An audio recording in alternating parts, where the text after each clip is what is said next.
We are looking to create an advisory board to provide us with industry guidance and diverse perspectives to help us make more informed decisions relevant to that industry. In this regard, I'm delighted to welcome David Hamilton to our advisory board, and he will be working with us focused on energy, utilities, and financial services sectors.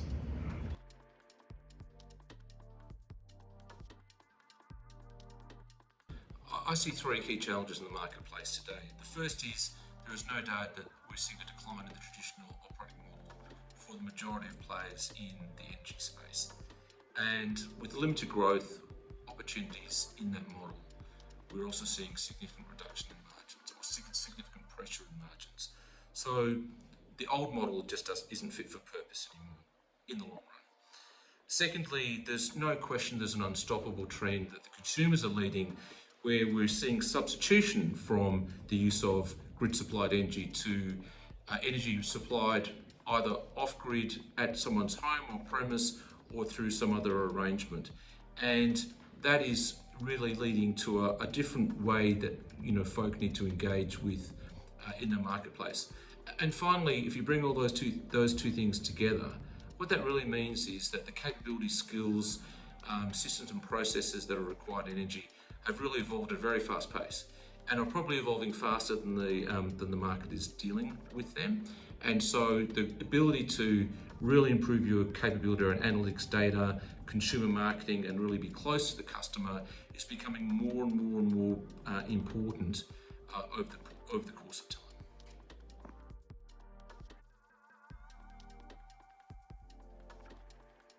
Well, I think I've joined Centelon at a really great time. As you mentioned, I'm in an advisory capacity, and I'm hoping to add to Centelon's already existing capability. Centelon are well positioned in my view. In fact, I think they're in a bit of a sweet spot. They're kind of small enough as an entity to really be deep with the customer and understand customers' requirements, but they're also large enough across the domains to be able to bring together sort of the best-in-class tech and systems and processes to help solve particular issues.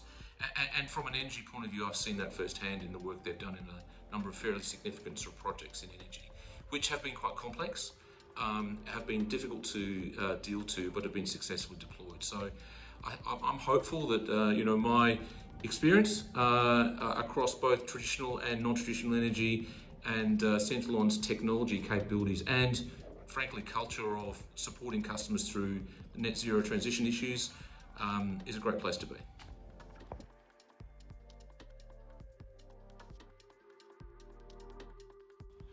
Yeah, I think that Centelon really have demonstrated to me their ability to bring together quite different and diverse data. For example, in energy, from solar, batteries, energy management, billing platforms, CRM, into a common platform for useful decision making. And I think that's really one of the critical things that's happening in the market today.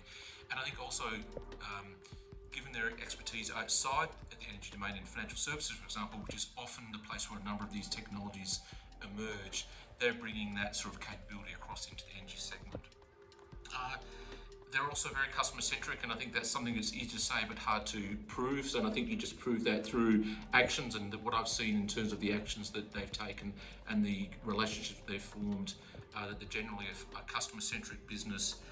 And finally, in kind of energy, they've demonstrated a very clear capability in both in a range of different spots within energy, wholesale, production, and also in retail and in new energy markets. So I think they're the key things that Centelon bring to the table.